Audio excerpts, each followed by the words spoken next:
Welcome back. It's 5:26 on this Wellness Wednesday.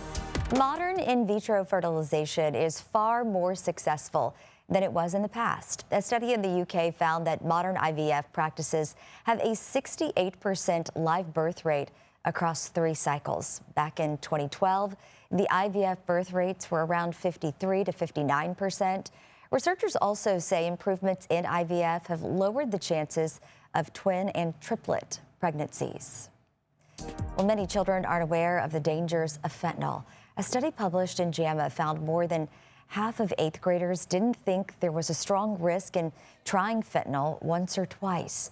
12th graders, on the other hand, were more aware of the risks. The study's authors say the dangers of the drug need to be communicated to adolescents.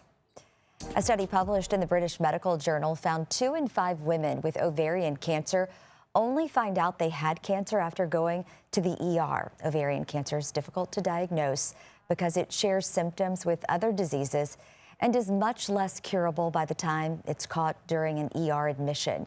Young cancer patients in particular were more likely to have a delayed diagnosis. Well, with the nation now 250 years old, we want to introduce you to a woman who has been around for 104 of them. Nikki Zizaza spoke with a centenarian who says healthy aging is about more than just diet and exercise. Spend 5 minutes with Doris Hill and you quickly realize she may be 104 years old, but her spirit never got the message. Oh my God, I feel young. I tell everybody, forget that 100. I feel like a 4-year-old child. That childlike joy shows up in the way she talks, the way she smiles, even the way she eats. Because Doris doesn't believe life should feel overly restricted. I eat whatever I want. I have no rules.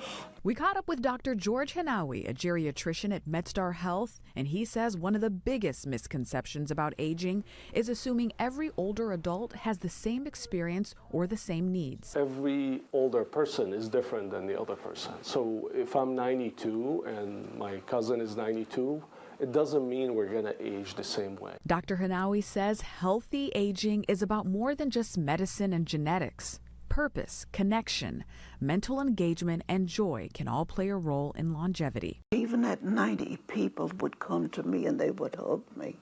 Mrs. Hill, I understand you're the oldest person at the center. Somewhere along the way, her perspective changed about aging. Age stopped feeling like a label and started feeling like a gift. And when I realized how many friends I had, how many people loved me, and it was not my age, then I became happy. Doris loves working on puzzles to keep her mind sharp, and she says she has no life regrets. Nikki Zizaza, CBS News, Baltimore.